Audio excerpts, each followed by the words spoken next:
Hello everyone, I'm Kelly and welcome back to my channel. In this short video I'm going to show you how to knit one front and back. This technique increases your stitches, so if you needed to go up in the body size, say like of a hat, because they have cables which makes the body of it a little tighter than the brim, you would go up. This particular one also is very simple to do. It's probably one of the easier ways to increase stitches, but also it doesn't really flow with the pattern as far as if you didn't need to do that. So a make one right or a make one left might have you do that, or a make one purlwise, which I have video tutorials on those as well if you needed. But I will show you how to knit one through the front and back to simply make extra stitches to increase the number of stitches on your needle. So let me show you real quick how to do that. We're going to start with a couple stitches here. And then what we're going to do is I'm going to go ahead and increase. So I will use the next stitch and I will knit that stitch normally. However, I will leave the stitch on the needle, and then I'm going to go around to the back and I'm going to knit through the back of that stitch.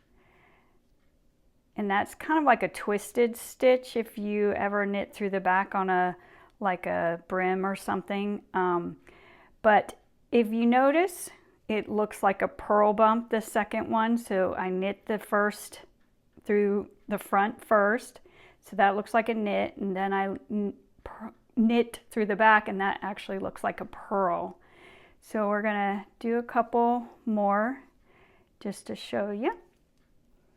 Knit through the front and then go to the back and just go through the back loop and knit through the back, and you'll see now I have the two stitches instead of one, and then I'll remove it.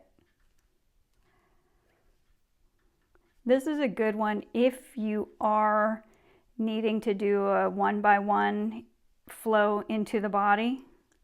This would be a good one for that. Knit through the front as normal, leave it on the needle, knit through the back,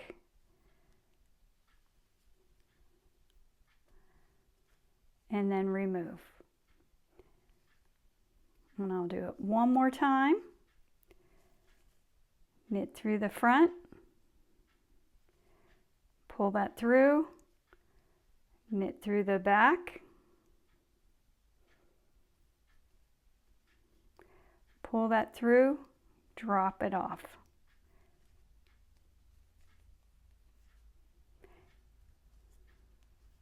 And now I have a few extra stitches on here, and you'll see how they kind of look like little purl bumps. So again, this is perfect if it goes into creating a knit one, purl one, and then it may continue in that pattern or it may not. But that is how you do a K1fb knit one front and back. Thank you for watching.